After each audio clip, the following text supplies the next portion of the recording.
Y es el turno de escucharla a ella, la licenciada Eugenia Brusca, trabaja en el Departamento de Promoción Interna del IPCBA y se va a referir específicamente a las perspectivas del mercado interno de la carne vacuna.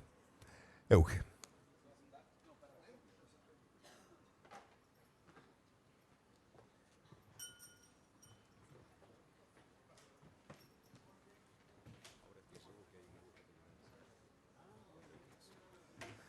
En las bolsas que le han dado al inicio de la jornada, hay una encuesta que nos ayudaría muchísimo si la completan, es rápida de completar, porque el IPCBA se nutre de lo que ustedes opinan para seguir mejorando cada una de las jornadas y de los seminarios a lo largo y ancho del país.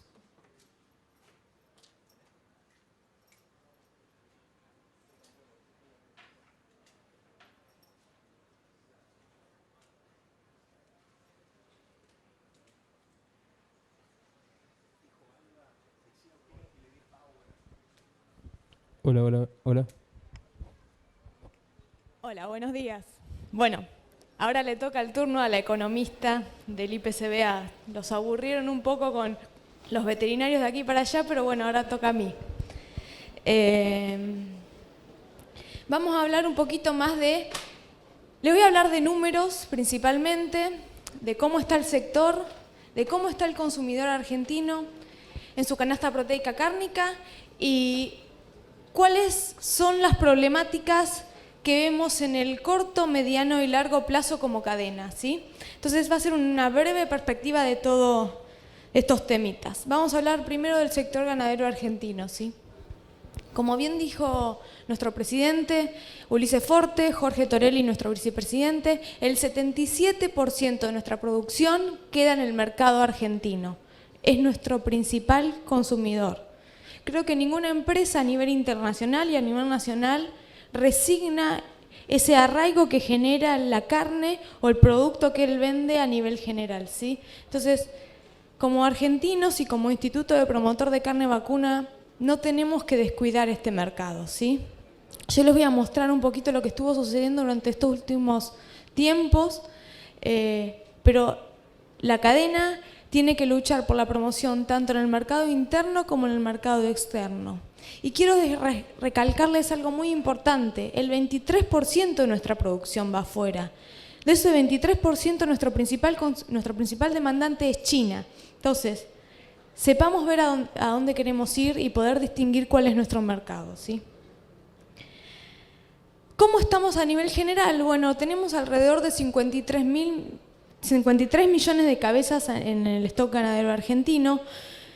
Mantenemos el nivel de vacas hace unos 2 o 3 años en unos 23 millones de cabezas y no logramos despegar todavía con ese término otros, que sería el novillo pesado, aquel novillo demandante que nos genera carne de buena calidad para los argentinos y el resto del mundo. Pero lentamente vamos viendo cómo el stock ganadero se va pudiendo recuperar, ¿sí? Y hay palabras de aliento para el sector ganadero, ¿sí? Principalmente para la industria ganadera, para decirlo de alguna forma. Estamos produciendo carne a niveles más altos históricos, ¿sí? Hemos estado produciendo en estos 3 primeros trimestres del año 829 millones de toneladas de res con hueso. ¿Qué significa eso? Estamos produciendo casi al mismo nivel que en el año 2009. Pero ustedes se acuerdan lo que sucedió en el año 2009, ¿no? Liquidamos nuestro stock ganadero. Entonces, veamos la contracara, hemos logrado producir la misma cantidad de carne con menos cantidad de cabezas, ¿sí? 3,66 millones de cabezas. Palabras de aliento para el sector ganadero, palabras de aliento para la producción, para la industria ganadera, ¿sí? Es algo muy importante, como bien lo ha hecho el presidente del instituto, generar animales más pesados. Y todo eso se logra con estabilidad. Estabilidad a nivel producción y estabilidad a nivel país, ¿sí? Y es por eso que nosotros intentamos llegar al productor a través de estas jornadas, o como nosotros trabajamos a través de las diferentes llegadas a los productores como en el instituto, de enseñarles al productor, mostrarle las diferentes tecnologías y las diferentes formas de producir y con ello producir más carne, porque en definitiva lo que nosotros producimos es carne. Hay un tema que viene dando vueltas en nuestras cabezas desde los últimos años, es esta apertura del mercado chino y ¿qué le enviamos a China? Hembras, vaca vieja. Y la producción en general suele distinguir entre ¿le estamos enviando efectivamente vaca vieja a China o estamos ya utilizando nuestra fábrica del futuro, aquellas vaquillonas, aquellas vacas gordas que no son de vaca de descarte? Y miramos principalmente lo que sería la faena de hembras. Es un número que si viene, todos los productores lo tenemos siempre en la cabeza, que es importante tenerlo, y vemos este 49.1 y nos asustamos. Decimos, pucha, el 50% de nuestras hembras están siendo faenadas, o de la faena total están siendo faenadas para su consumo. Miramos los números del año 2009 y decimos, estamos cerca del 2009, estamos liquidando nuestro stock. Pero este número es bastante confuso, porque si nosotros nos ponemos a ver lo que es la tasa de extracción, ¿qué significa la tasa de extracción? La faena de esas hembras sobre el total de stock de hembras. La visión cambia y lo podemos ver acá. La tasa de extracción de vacas y de hembras se encuentra dentro de parámetros normales, que serían 20 y 10%.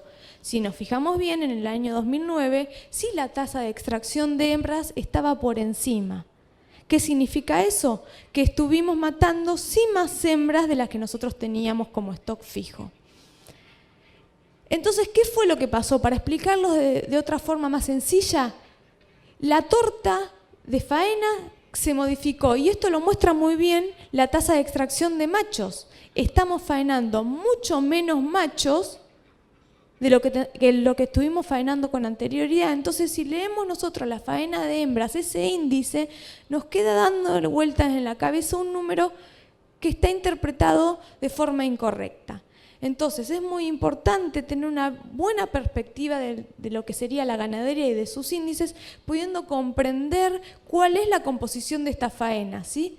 Es una palabra de aliento dentro de una malinterpretación de datos, ¿sí?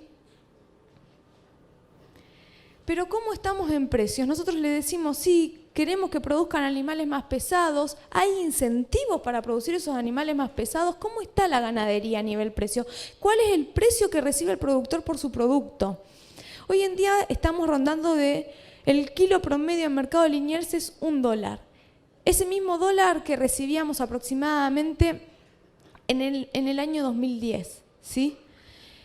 Los precios son alentadores, principalmente los de la vaca, un promedio de 61 pesos por kilo, pero vemos que el precio real de lo que sería el novillo no es lo que marca la inflación. ¿Qué muestra este gráfico? Que me gusta mucho mostrar lo que es de valor carne, lo sacan todas las semanas, es un índice que me gustaría que lo vean ustedes. Este gráfico muestra el precio real de lo que tendría que valer la hacienda cuando uno lo deflaciona a través de un precio constante. Y podemos ver que siempre el precio corriente o constante se encuentra por debajo de la línea rosita. No logramos nosotros como productor obtener ese mismo valor adquisitivo como productor de carne con respecto a otros bienes, ¿sí? Entonces es muy importante que los incentivos para la producción de animales pesados se dé a través de que nuestro producto valga, y nuestro producto valga en comparación al resto de los otros bienes que nosotros tenemos que adquirir.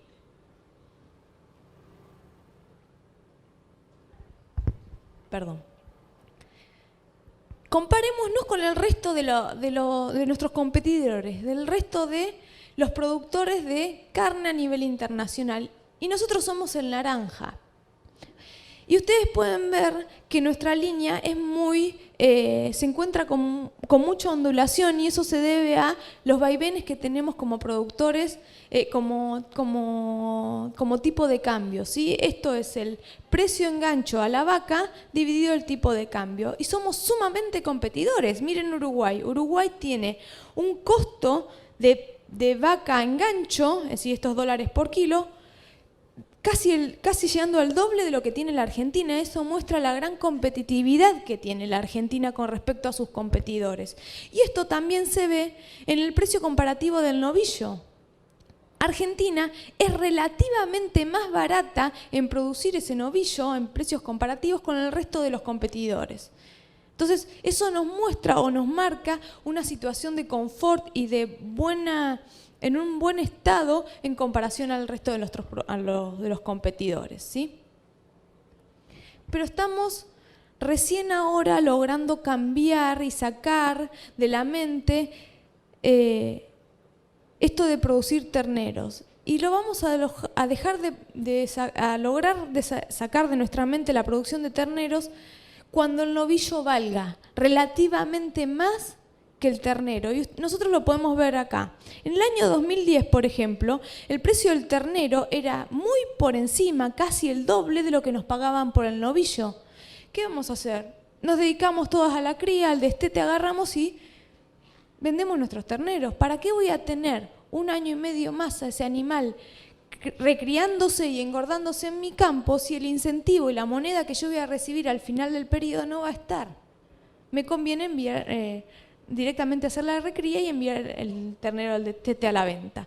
Pero en los últimos tiempos lo vamos viendo cómo esa relación va cambiando y el precio del novillo va tendiendo a acercarse, dado que el precio del ternero ha venido cayendo y el incentivo ya es otro, ¿sí? Si me pagan un cuarto más por ese precio del ternero por kilo, a mí me conviene engordar ese animal. Entonces, ¿qué ha pasado? Bueno, vamos viendo que hay un arma de doble filo. Ya el ternero no es un animal relativamente barato para adquirirlo y engordarlo, y vamos viendo cómo en este año los feedlots se han ido vaciando. Si el productor decide meterle kilos a ese animal a través de su campo, su pasto, costos ocultos, para decirlo de alguna forma, que muchos de nuestros productores no tienen medido cuánta plata es que le invierten a ese animal. Y es una situación bastante rara, porque los feedlots no han estado tan vacíos como en esta época, ¿sí? Y lo vemos acá, en el precio que tiene el alimento de ese animal por kilogramo. En materia seca andamos en 9.300 pesos de materia seca, ¿sí? Índices altísimos. ¿Pero por qué se da esto? Porque el precio del maíz anda de arriba de los 7.500 pesos la tonelada, que es el principal insumo de ese alimento.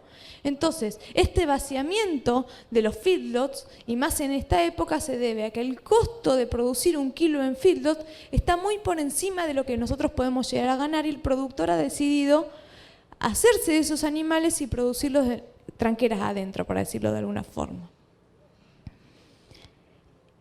Y además, hemos estado viendo que la hacienda no vale lo que nos tendrían que pagar. Eso ya se lo mostré un poquito en ese gráfico de precios constantes y precios corrientes que les acabo de mostrar.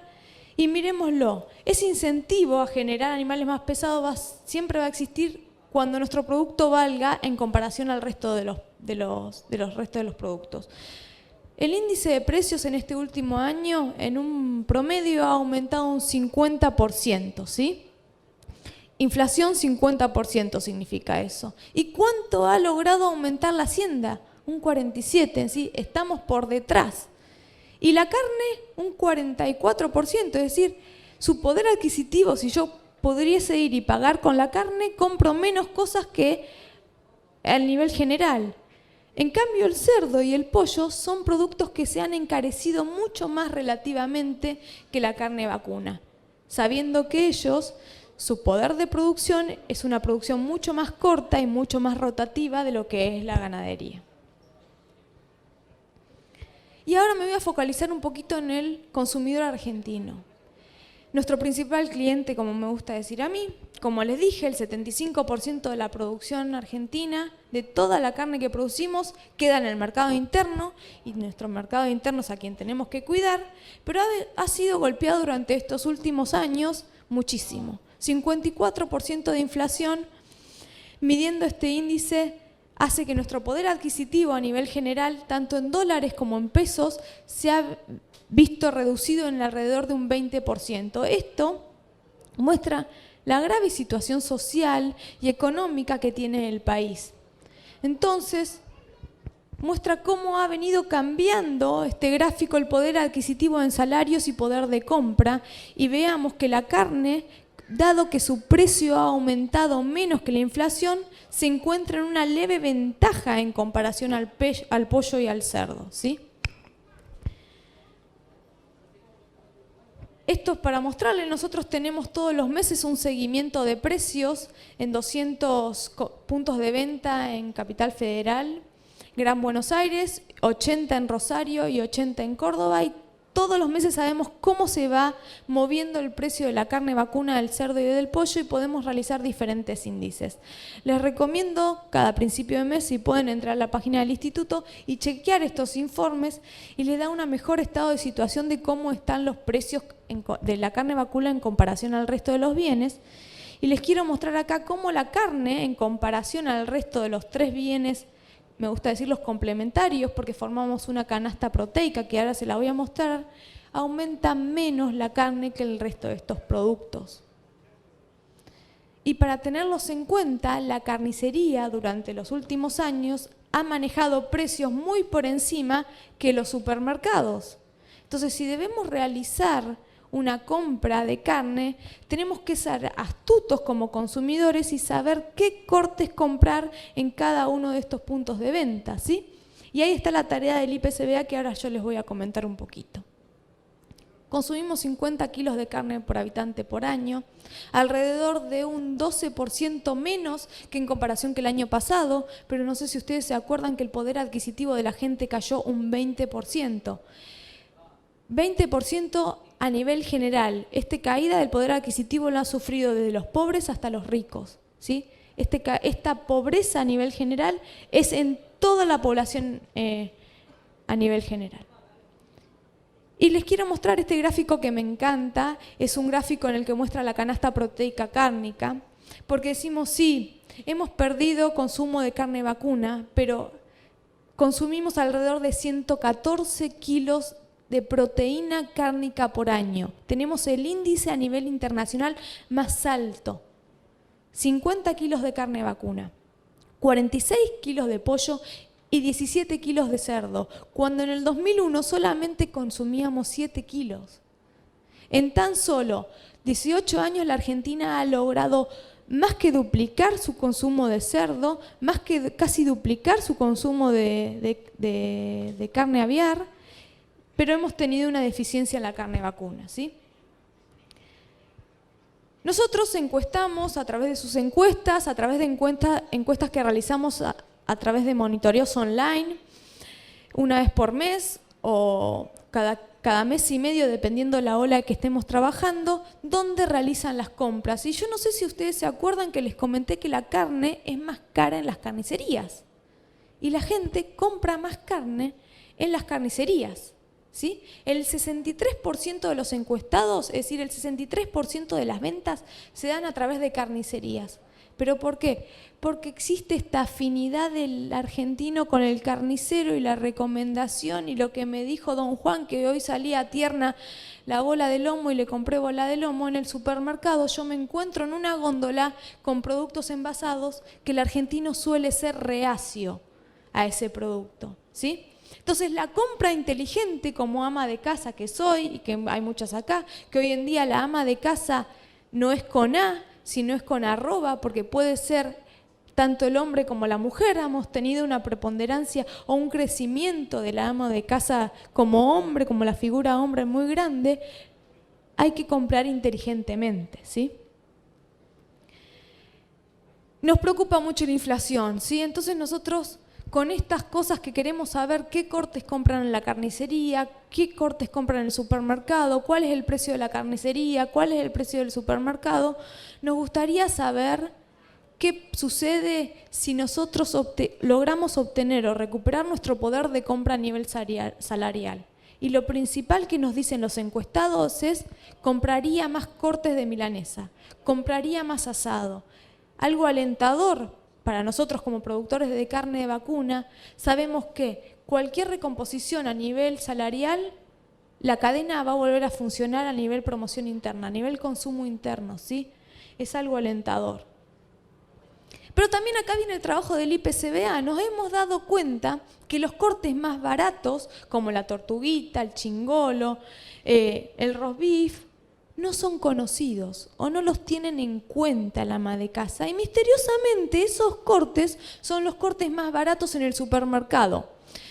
Nos dimos cuenta que los cortes más caros, como el lomo, el pelleto, son cortes que en el supermercado son relativamente más caros que en la carnicería, y los cortes más baratos son relativamente más baratos en el supermercado que en la carnicería, ¿sí? ¿Por qué? Porque el carnicero lo que hace es tener una integración de la media res más tendiendo a la media, y el supermercado puede distinguir mucho más esas puntas de la media res.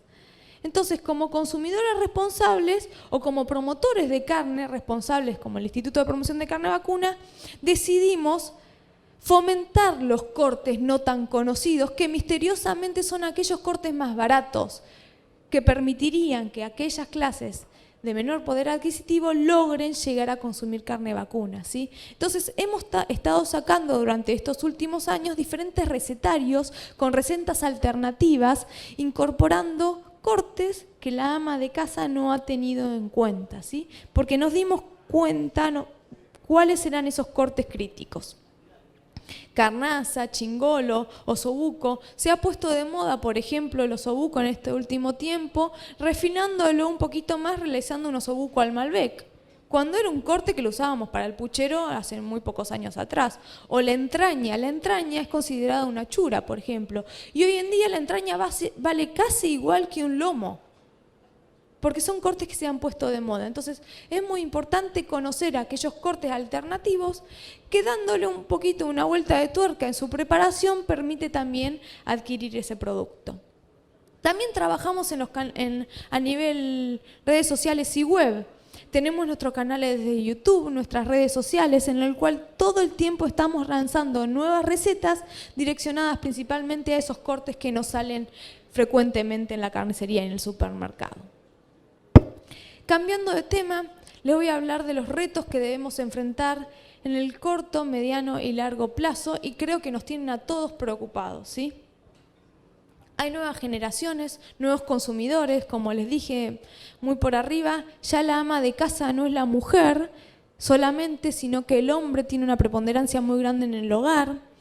Hay nuevas generaciones, nuevas formas de consumir, nuevas formas de relacionarnos, que nosotros como productores de carne no nos podemos quedar atrás, y hay que subirse al tren cuando este pase y poder comprenderlo, ¿sí? El Instituto tiene muchos estudios relacionados con las nuevas generaciones y sus nuevas formas de consumo que van a afectar a la forma que nosotros tengamos que vender esta carne. El veganismo, el vegetarianismo, son modas, pensamientos que también influyen en la demanda de carne, ¿sí?